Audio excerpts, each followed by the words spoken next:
ಪಂಚ ಫೈಟ್ ಮುಗಿತಾ ಇದ್ದಂತೆ ಶಾಕ್ ಮೇಲೆ ಶಾಕ್ ಎದುರಾಗಿದ್ದಾವೆ. ವಾಣಿಜ್ಯ cylinder shock, auto gas shock. ಈಗ ಬೆಂಗಳೂರಿಗರಿಗೆ ಬೆಸ್ಕಾಂನಿಂದ ಕರೆಂಟ್ ಶಾಕ್ ಕೂಡ ಎದುರಾಗ್ತಾ ಇದೆ.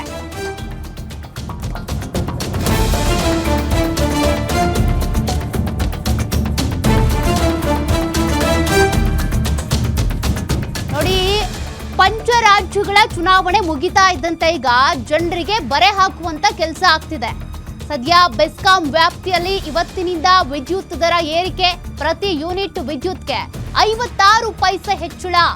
ಬೆಂಗಳೂರು ಸೇರಿ ಸುತ್ತಲಿನ 8 ಜಿಲ್ಲೆಗಳ ವ್ಯಾಪ್ತಿಯಲ್ಲಿ ಹೆಚ್ಚಳ. 2,000 ಕೋಟಿ ನಷ್ಟ ಆಗಿದೆಯಂತೆ. ಅದನ್ನ ಸರಿದೂಗಿಸೋದಕ್ಕೆ ಈ ರೀತಿಯ ಬೆಲೆ ಏರಿಕೆಯ ಬರೆ ಹಾಕ್ತಿದ್ದಾರೆ.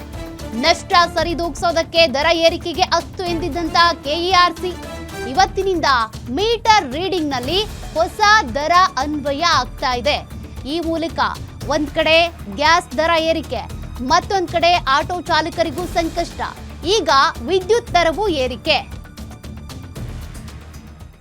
ಆಟೋ ಚಾಲಕರಿಗೆ ಈಗಾಗಲೇ ಗ್ಯಾಸ್ ಸಿಗ್ತಾ ಇಲ್ಲ ಅನ್ನೋದು ಒಂದು ವಿಚಾರ ಆದ್ರೆ, ಈಗ ಮತ್ತೆ ಆ ಒಂದು ಆಟೋಗೆ ತುಂಬಿಸುವಂತ ಗ್ಯಾಸ್ ಏನಿದೆ ಅದು ಕೂಡ ಬೆಲೆ ಏರಿಕೆ ಆಗುವಂತ ಎಲ್ಲ ಸಾಧ್ಯತೆಗಳು ಕೂಡ ಇದೆ ಅಂತಾನು ಕೂಡ ಹೇಳಲಾಗ್ತಿರುವಂತದ್ದು. ಯಾಕಂದ್ರೆ 89ರಿಂದ 90 ರೂಪಾಯಿ ಇದ್ದಂತ ಗ್ಯಾಸ್ ಪ್ರತಿ ಕೆಜಿಗೆ ಈಗ 95ರಿಂದ 96 ರೂಪಾಯಿ ಆಗುವಂತಹ ಎಲ್ಲ ಸಾಧ್ಯತೆಗಳು ಕೂಡ ಹೆಚ್ಚಿದೆ ಅಂತಾನು ಕೂಡ ಹೇಳಲಾಗ್ತಿರುವಂತದ್ದು. ಈಗ ನಾನು ಕೂಡ ಒಂದು ಏನು ಗ್ಯಾಸ್ ಸ್ಟೇಷನ್ ಬಳಿ ಇರುವಂತದ್ದು, ಶೇಷಾದ್ರಿಪುರಂ ಬಳಿ ಇರುವಂತ ಒಂದು ಗ್ಯಾಸ್ ಸ್ಟೇಷನ್. ಇಲ್ಲೂ ಕೂಡ ಈಗಾಗಲೇ 11:30 ನಂತರ ಕೂಡ ಗ್ಯಾಸ್ ಕೊಡ್ತೀವಿ ಅನ್ನೋ ಒಂದು ಮಾತನ್ನು ಕೂಡ ಹೇಳಿ ಈಗಾಗಲೇ ಕೆಲವರು ಆಟೋ ಚಾಲಕರು ಮತ್ತೆ ಕ್ಯಾಬ್ ಚಾಲಕರು ಅಂದ್ರೆ ಅವರು ಕೂಡ ಈಗಾಗಲೇ ಏನು ಕ್ಯೂ ಅಲ್ಲೂ ಕೂಡ ನಿಂತಿದ್ದಾರೆ. ಸೊ ಹೀಗಾಗಿ ಎಷ್ಟು ರೇಟ್ ಜಾಸ್ತಿ ಆಗಿದೆ ಅನ್ನೋದ್ರ ಬಗ್ಗೆ ಕೂಡ ಇನ್ನೂ ಖಚಿತವಾದಂತ ಮಾಹಿತಿ ಅವರಿಗೆ ಇಲ್ಲ ಅಂತಾನು ಕೂಡ ಹೇಳ್ತಾ ಇದ್ದಾರೆ. ಆದ್ರೆ ಪ್ರತಿ ಕೆಜಿಗೂ ಕೂಡ ಏನು 5ರಿಂದ 6 ರೂಪಾಯಿ ಕೂಡ ಜಾಸ್ತಿ ಆಗತ್ತೆ ಅನ್ನೋ ಒಂದು ಮಾಹಿತಿ ಕೂಡ ಇರುವಂತದ್ದು. ಸೊ ಹೀಗಾಗಿ ಈ ಒಂದು ಏನು ಗ್ಯಾಸ್ ಸ್ಟೇಷನ್ ಏನಿದೆ ಇಲ್ಲೂ ಕೂಡ ಪ್ರತಿದಿನವೂ ಕೂಡ ಸಾಕಷ್ಟು ಜನರು ಕೂಡ ಬರ್ತಾರೆ,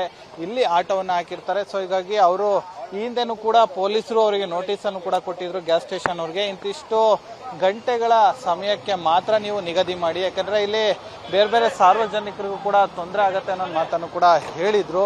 ಎಲ್ಲರೂ ಕೂಡ ಈಗಾಗಲೇ ಕ್ಯೂನಲ್ಲಿ ಇದ್ರು, ಅವ್ರಿಗೂ ಕೂಡ ಈಗ ಗ್ಯಾಸ್ ಕೊಡ್ತೀವಿ ಅಂತ ಹೇಳಿ ಹೇಳಿದ್ರು. ಹೀಗಾಗಿ ಅವರು ಕೂಡ ಈಗಾಗಲೇ ಗ್ಯಾಸ್ ನ ತುಂಬಿಸೋದಕ್ಕೂ ಕೂಡ ಒಬ್ಬೊಬ್ಬರೇ ಕೂಡ ಹೋಗ್ತಾ ಇದ್ದಾರೆ. ಆದ್ರೆ ನಿಜಕ್ಕೂ ಕೂಡ ಗ್ಯಾಸ್ ರೇಟ್ ಜಾಸ್ತಿ ಆಗಿದ್ಯಾ ಅಂತ ಏನೋ ಗ್ಯಾಸ್ ಸಿಬ್ಬಂದಿಗಳನ್ನ ಕೇಳಿದ್ರೆ ಅವರು ಈಗ ಸದ್ಯಕ್ಕೆ ನಮಗೆ ಆ ರೀತಿಯಾದಂತಹ ಮಾಹಿತಿ ಇಲ್ಲ ಅನ್ನೋ ಮಾತನ್ನು ಕೂಡ ಹೇಳ್ತಿದ್ದಾರೆ. ಏನೋ 5ರಿಂದ 6 ರೂಪಾಯಿ ಜಾಸ್ತಿ ಆಗಿದೆ ಅಂತ ಒಂದು ಮಾಹಿತಿ ಇದೆ. ಜಾಸ್ತಿ ಆಗ್ತಾನೆ ಇದೆ, ಡೈಲಿ ಜಾಸ್ತಿ ಆಗ್ತಾ ಇದೆ. ನಾವು ಮೆಜೆಸ್ಟಿಕ್ ಇಂದ ಖಾಲಿ ಬಂದಿದ್ದೀವಿ. ಗ್ಯಾಸ್ ಇಲ್ಲ ಅಂದ್ರೆ ಡ್ಯೂಟಿ ಇಲ್ಲ ನಿಮಗೆ? ಡ್ಯೂಟಿ ಇಲ್ಲ ಸರ್. 2 ಅವರ್ 3 ಅವರ್ ವೇಟ್ ಮಾಡಿ ಹಾಕೊಂಡು ಹೋಗ್ತಾ ಇದೀವಿ ಲೈನಲ್ಲಿ. ತುಂಬಾ ತೊಂದರೆ ಆಗ್ತಾ ಇದೆ ಗ್ಯಾಸ್. ಈಗ ಜಾಸ್ತಿ ಆದ್ರೂ ಕೂಡ ಹಾಕಿಸ್ಲೇಬೇಕು ಅಂತ ಪರಿಸ್ಥಿತಿ. ಹಾಕ್ಸ್ಲೇಬೇಕು.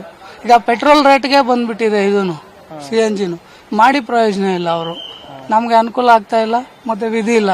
ಈಗ ಡೀಸೆಲ್ ಗಾಡಿ ಬರ್ತಾ ಇಲ್ಲ, CNG ಗಾಡಿ ತಗೊಂಡು ಈಗ ಪೆಟ್ರೋಲ್ ರೇಟಲ್ಲೇ ಓಡಿಸ್ಬೇಕು, ಆ ತರ ಆಗ್ತಾ ಇದೆ. ಆದ್ರೆ ಎಷ್ಟೇ ರೇಟ್ ಇದ್ರೂ ಕೂಡ ಗ್ಯಾಸ್ ಹಾಕಿಸ್ಲೇಬೇಕು, ಪ್ರತಿದಿನ ಬಾಡಿಗೆ ಹೊಡಿಲೇಬೇಕು, ಯಾಕಂದ್ರೆ ಜೀವನ ಮಾಡಬೇಕು ಅಂತ ಅಂದ್ರೆ, ಇಲ್ಲ ಅಂದ್ರೆ ಕಷ್ಟ ಆಗುತ್ತೆ ಅನ್ನೋ ಮಾತನ್ನು ಸಹ ಸದ್ಯ ಹೇಳ್ತಾ ಇರುವಂತದ್ದು. ಕ್ಯಾಮರಾ ಪರ್ಸನ್ ಯುವರಾಜ್ ಜೊತೆ ಅಜಯ್, ಗ್ಯಾರಂಟಿ ನ್ಯೂಸ್, ಬೆಂಗಳೂರು.